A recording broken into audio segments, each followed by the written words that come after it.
Well, let's read again. Song of Solomon 8, 6 and 7. It says, "Set me as a seal upon your heart, as a seal upon your arm. For love is as strong as death, jealousy as cruel as the grave. Its flames are flames of fire, a most vehement flame. Many waters cannot quench love, nor can the floods drown it. If a man would give for love all the wealth of his house, it would be utterly despised." So, the Song of Solomon in our Bibles, it's an inspired love poem. And I take the traditional understanding that King Solomon wrote this, and it is the story of it's the record of his first marriage, the marriage to his first wife, a Shulamite woman. It's possible that this is Abishag, but we don't know that for sure. All that we know is it's a Shulamite woman, and it's the record of their courting, their engagement, their marriage, and then now we've actually reached the concluding verses of Song of Solomon 8. So they've gotten married already, and now in verses 6 and 7, what's very interesting here is this. In verses 6 and 7, it's actually Solomon's wife that is speaking to him. These are her words. So she says to him, "Set me as a seal upon your heart, as a seal upon your arm." She's challenging her husband, Solomon, to commit himself fully to her, to truly love her with all that love encompasses. So, what I'd like for us to do today is I'd like for us to see what she says about love. What is it about love that requires guardrails? And then what guardrails does she encourage Solomon to set? So first of all, let's look at love's nature. What is it about love? Why does love require these guardrails? What she says is this. Look at the second half of verse 6. She says, "Love is as strong as death, jealousy as cruel as the grave. Its flames are flames of fire, a most vehement flame." So what she says is, love, first of all, is powerful. Then she says love is protective. And then she says love is intense. She begins with a triplet. It's 3 lines of Hebrew poetry that are meant to be parallel. She's saying love, strong, death. She says jealousy, cruel or fierce, grave. And she says the flames, they burn, they flash like flames, like the very flame of God is actually what the Hebrew text says there. Well, what is she saying? What does she mean? Well, first of all, when she says love is as strong as death, she's describing the power of death. She's saying death is universal. Death is irresistible. We can fight death. We can try to avoid death. But death is going to have its moment in every person's life, right? The New Testament tells us it's appointed unto man once to die, and after that, the judgment. Every person is going to die, and she says love is as strong as death. Now, there are all kinds of incredible love stories of those that are willing to go to the point of death or even to die for the sake of love. We know that this is actually true, don't we? And the most incredible story is certainly God's love for us. For God so loved the world that he sent his only begotten Son. He sent his one and only Son, that whoever believes on him should not perish. So God loved us so much that he was willing to send his Son to death. And his Son, Jesus, loved his Father so much he was willing to obey his Father. And he loved us so much that he was willing to be mocked, to be tortured. He was willing to die on a cross so that we could be made right with God, so that we could be forgiven of our sins. Jesus died in our place. He took our place on the cross. That's amazing love. And we sing that. Amazing love. How can it be that God would love us so much? And so God's given us the example. We know that Solomon's wife is speaking the truth here. Love is as strong as death. But she keeps going. She says jealousy is as cruel or fierce as the grave. Well, what does that mean? Well, think about it this way. The grave is jealous. It's possessive. It does not want to share itself with life, does it? The grave says, no, I want you, and I want you for myself. The grave is fierce. It's cruel. It wants each person for itself. Now, love, passion, can also be possessive. It can be exclusive. And this is what she's saying here. She's saying jealousy is as fierce, it's as cruel as the grave. It is protective, it's possessive. Now, when we hear that word jealousy in English, we often think of envy. We put those two together, and we think of jealousy as being bad. But jealousy is not always bad. In this kind of committed relationship, it's excellent, it's good. A husband should be jealous, he should be protective of his wife's affections. He should want his wife's affections to be only for him, and vice versa. A wife should want her husband to be only for him, right? We should be jealous of their love. That's a good thing. And the Bible tells us that God is jealous. It says God is jealous for our worship. Now, that's not envious. There's nothing wrong with that at all. Here's how this works. God knows our hearts. He knows that our hearts often can be drawn away to worship other things. We've been talking about this all through the book of Hosea. We're very susceptible to be worshiping the wrong things. And God is jealous for our worship to be for him alone. Why? Because he knows that that's the way that we are designed. We need to worship him alone. If we're worshiping anything else, we're headed for disaster. And so he's jealous for our worship to be only for him. And Solomon's wife is saying to him, this is the nature of love. Love is protective. It's possessive. It's actually a sign of a healthy, committed marriage for you to be possessive and protective of your spouse's affections. You shouldn't want to share your spouse's love, their passionate love, with anyone else. And then she says, its flames are flames of fire, a most vehement flame. The Hebrew here is tough. She's saying the fire, the embers, the flashes of the flame, they have an appetite they consume. Now, please don't raise your hand on this, because I don't want to know how many people have experienced this. But if you've seen your home burn, you know how ravenous fire can be. We've seen wildfires on TV. Fire loves to consume. And what she actually does here, this final phrase here, a most vehement flame, the words that she's using, they're the same words in Job 15:30 of God's flames of judgment.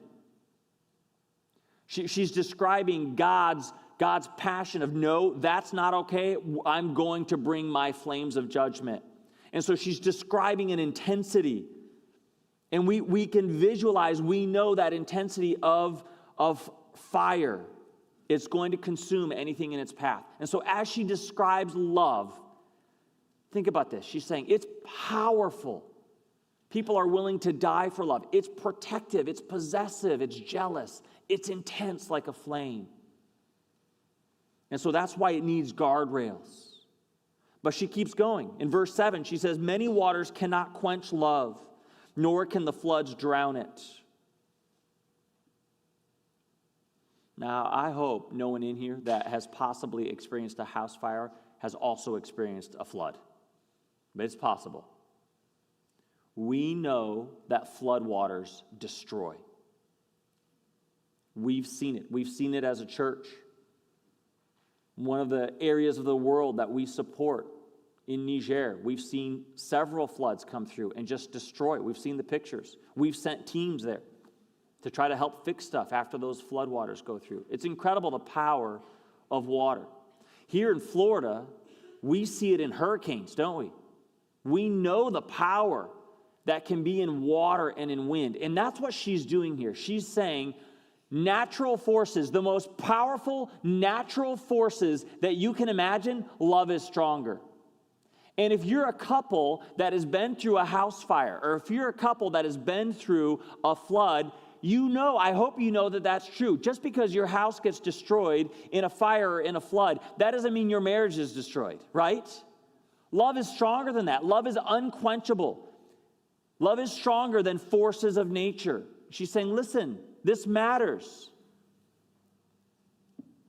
And then she says it's invaluable. She says, if a man would give for love all the wealth of his house, it would be utterly despised. Now think about who's talking. This is Solomon's wife. And she's talking to an incredibly wealthy man and saying, genuine love, it can't be bought. So think about this. If you've been watching the NBA, they just had their championship. The Golden State Warriors were playing against the Boston Celtics, right? And so you have, now as it goes in sports now, you have to have superstars. And so the superstar for the Golden State Warriors, his name is Steph Curry. And I believe he's the highest paid NBA player this year, basketball player this year. So his salary this year was $45,700,000 and some odd, I think. Okay, it's just shy of $46 million. Which what that means is every time that he stepped onto the basketball court during the regular season, he was making about $560,000, $500,000 for stepping on the court. It's not bad, right? But we also know with these athletes, that's only part of their income. Steph Curry also made approximately $42 million in endorsements this year because we want to buy Subway sandwiches because he says so. So you put that together, and that means he's making $7.3 million a month or about $10,000 an hour. And that's not when he's working, whether he's sleeping or whether he's working. This past year, he made about $10,000 an hour. That's pretty great, right? That kind of salary in this kind of economy, that means he could buy a used car if he wanted to, right? He might even be able to buy a house with windows, right? He's got money. But think about this. If we're comparing this to Solomon's wife speaking to him, that's not actually a good analogy. Because Steph Curry, now, none of us can understand making $10,000 an hour. Not a person in this room has any concept of what that kind of money is. We don't live like that. We don't have that kind of income, right? But that's actually not the right comparison because Steph Curry is not anywhere near as wealthy as a lot of other people. And who is she talking to? She's talking to Solomon. He was certainly the wealthiest person in Israel. He was likely one of the wealthiest persons on the planet.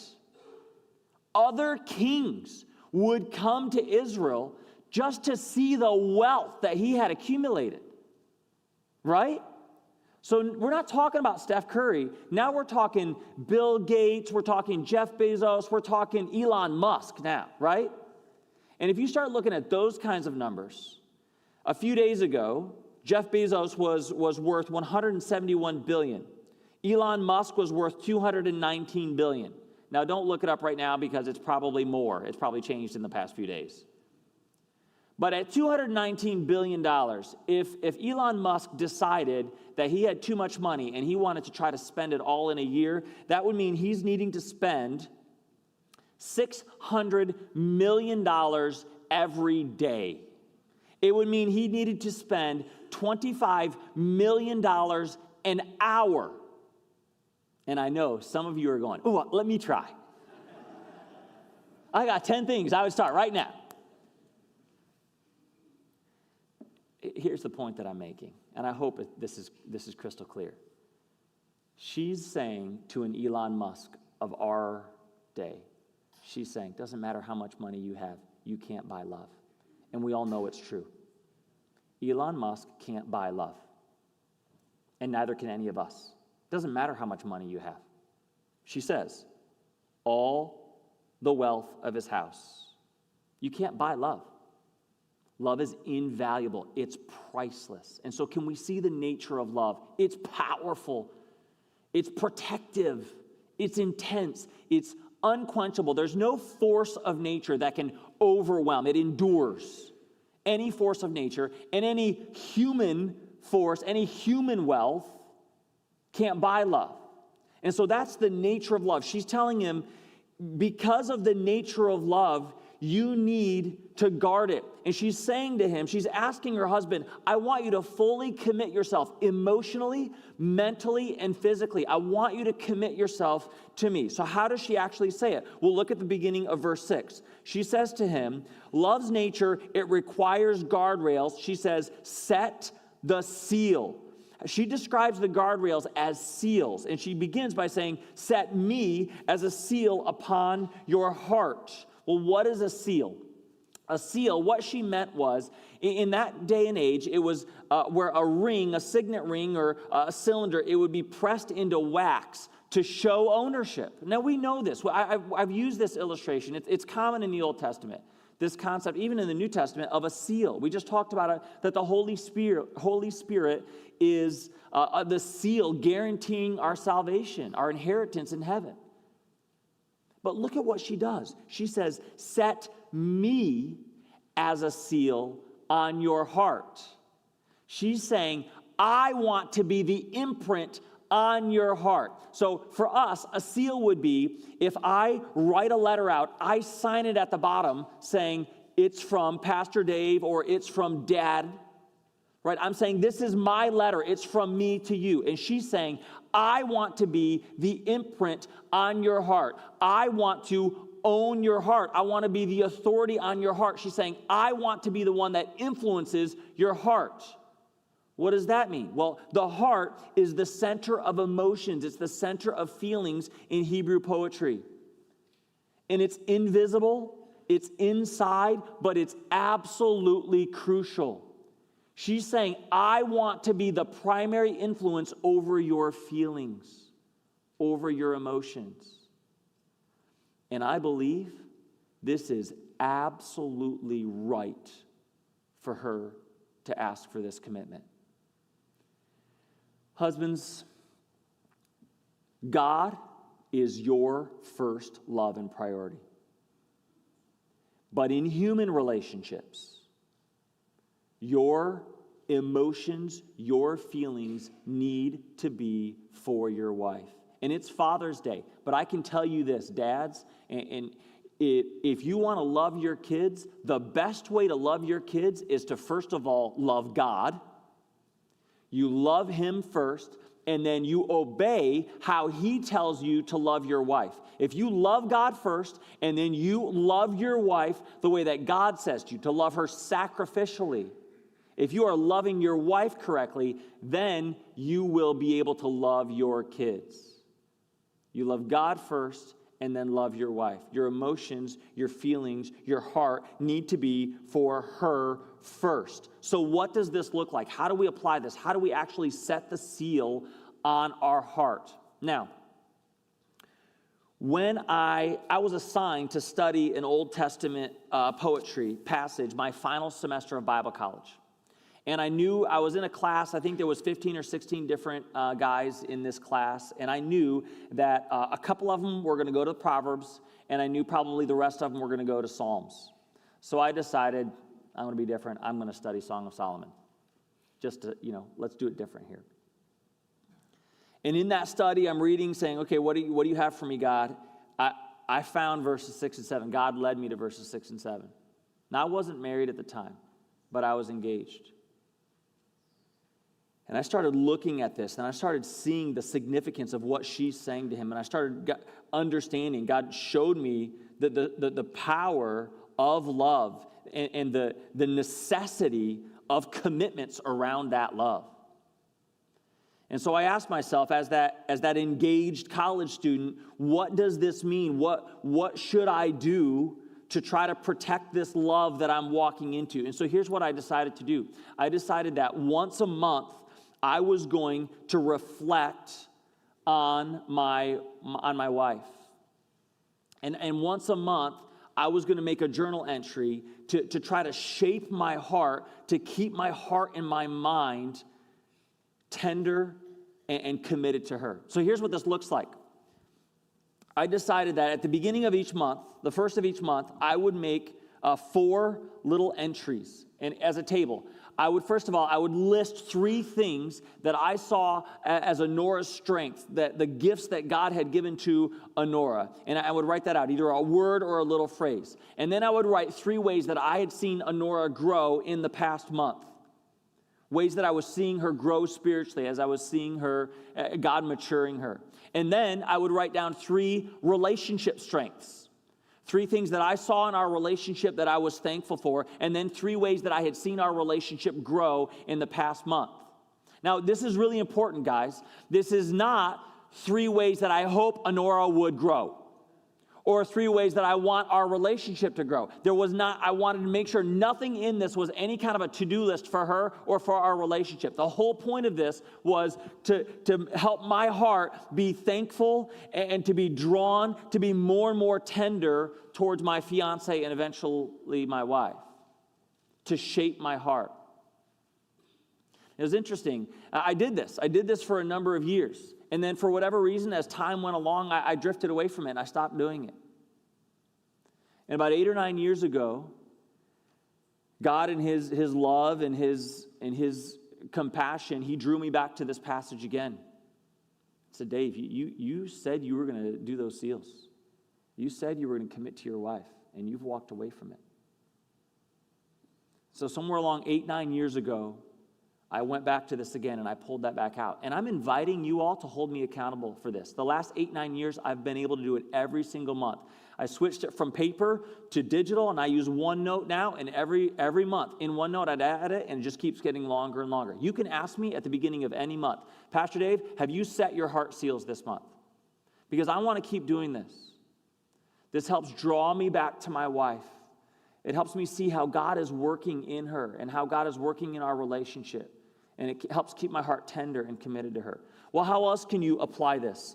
I think one way we can apply this is to commit to honestly communicate about our emotions or our feelings. For some guys, for some dads, this is easy.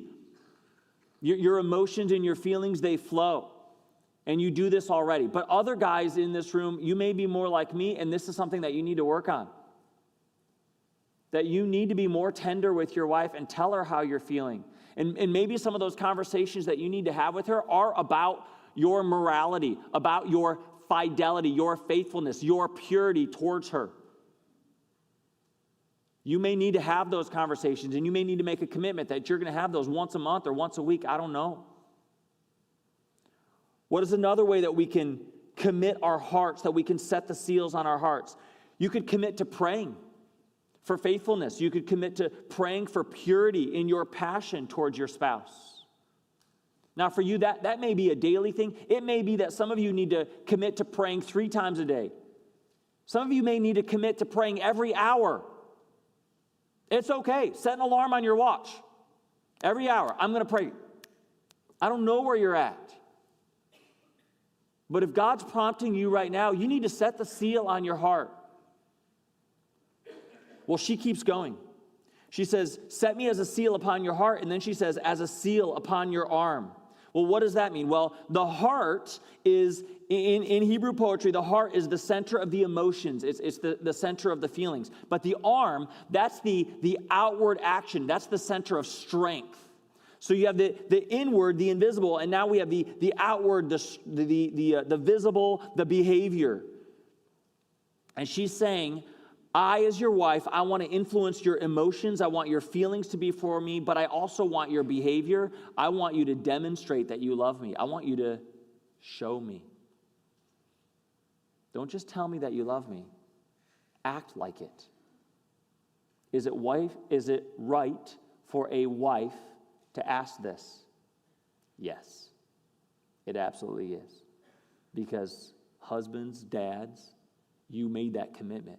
You made that commitment before God and before others, that you would love her and that you would be faithful to her. So what does this look like? Well, again, final semester of Bible college. I knew some men in my life at the time. I knew they were married, but they didn't wear wedding rings. And I didn't know why, and I didn't have the courage to ask them. Guys, and I don't know if there's any men in this room you're not wearing your wedding. I don't know. I'm not judging you. Just go with me, okay? And I know there's reasons. But I made a commitment, I'm going to wear my wedding ring. You know, it was interesting. We moved down here right after that, and I started working with Jim Hebert, and we're doing stucco work, and there's all that metal lath. And I just started chewing the fire out of my wedding ring. I mean, just scratched it to bits. And went to Griner's Jewelers and asked them. They would polish it, and they're like, if you keep doing this, you're going to end up needing to buy another ring. I'm like, it's okay, I made a promise. Now, I understand, though, that there's guys, you work in machine shops. You work with metal, and you could lose your finger. You could lose your hand. I understand that. I also know now they sell wedding rings that are silicone or other things so that if you work in a machine shop, you can wear something that if it gets cut off, you're not going to lose your hand. I also know men that have tattooed their wedding ring on their finger so that if they have to take their wedding ring off, people still know. And you all know the story already why I wear two. When we went to Hungary, we're working with some Americans, and Americans, we wear our wedding bands on our left hand. But in Hungary, Hungarian men, they wear their wedding bands on the right hand. So I had a dilemma there, and I'm like, I know how to fix this. I'm going to find another wedding band, and I'll just wear it on both. Everybody knows. There's no question. I got it covered, right? But how can we do this? How can you set the seal on your arm? Another thing that I committed to Nora is that I would publicly display affection toward her. Now, I'm not a huggy guy. This is not how I'm wired. But when we sit together, I put my arm around her. I want other people to know she's my wife. She's mine. She's not yours. When we walk around, I want to hold her hand. That was tough. For years we were in Niger, and you weren't allowed to. In a Muslim culture, you do not publicly show affection. And it was 110 degrees, and everybody's sweating, and so it's kind of gross anyway. But you didn't need to know that, but I told you.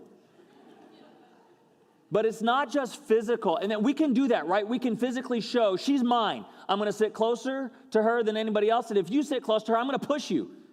Because she's mine. She's my wife. She's not yours. But there's other ways that we can publicly display affection. Guys, I know that this is culturally okay, but I don't know why it's okay. But culturally, for spouses, it's all right to make fun of your spouse in America. I mean, we have entire TV shows that are based on this premise. Right? I mean, but guys, we need to publicly be affirming our wives. We need to speak positively about them. I got to tell you, I struggle with that. When I sit down and hear a speaker for the first time and they put down their wife, I want to leave the room. I lose respect for them right away. Don't make fun of your wife in front of me.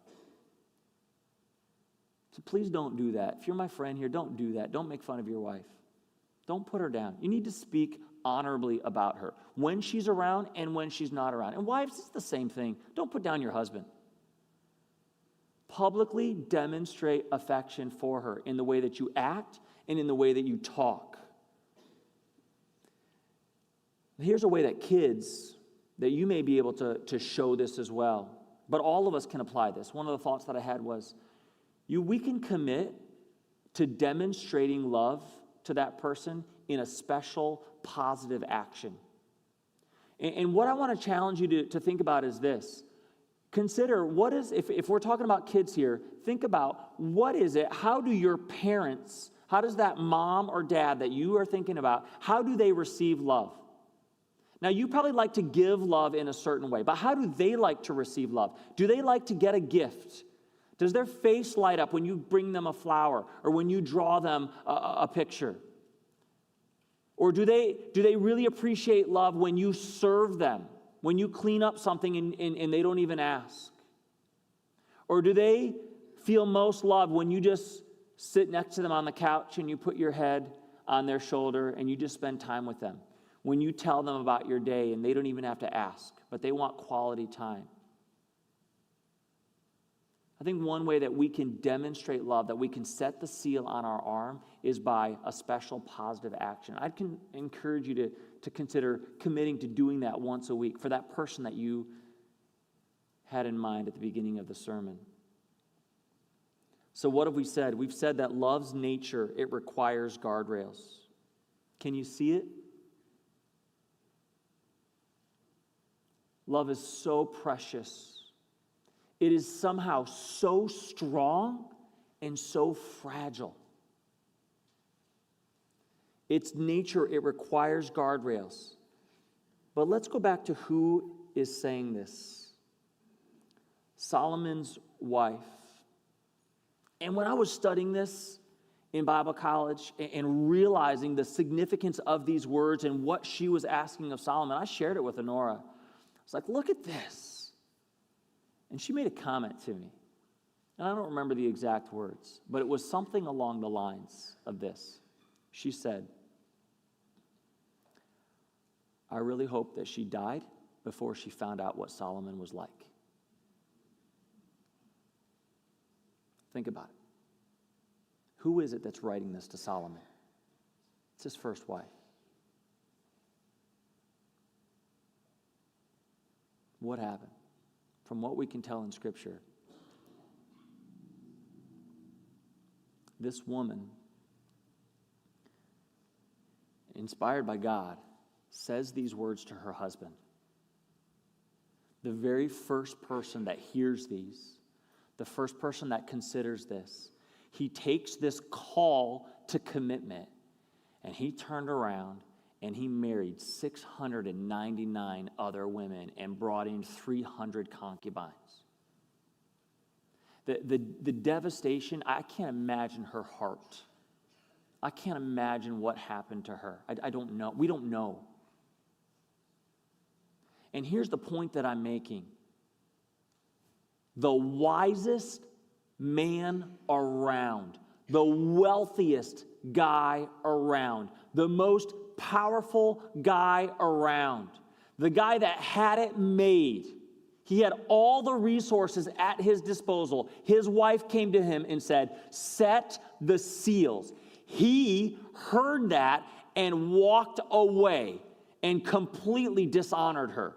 If he didn't get it right, is this a warning that every person in this room needs to hear? You better believe it. We better sit up and listen. He heard it and he walked away. One commentator said, this is the 1 Corinthians 13 of the Old Testament. An unbelievable portrayal of the beauty of love. And she spoke it so eloquently to him. And he walked away. Church, we need to set the seals. We need to set the seals. We need to make the commitments. And my challenge to you, my call to you is make them now. Make them today. We must, husbands and wives, we must fulfill our vows. We must guard and preserve the relationships that God has given us. Will you bow your heads and close your eyes in prayer with me? What do you need to do in your own life to set the seals on your heart and on your arm? What is God calling you to do right now in response? Father, I thank you for your word, your very, very clear call to commit, to recommit to the vows that we have made. Father, I thank you for your truly unbelievable demonstration of love toward us, that while we were still sinners, that Christ died for us. We say thank you.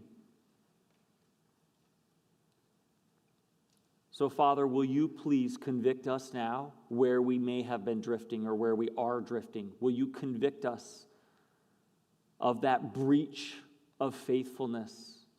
Will you draw us back to obedience? Please, Father, will you help us to love better in the way that you've called us to love? Please, please help us to obey. And it's in your precious Son's name that we come to you. Amen.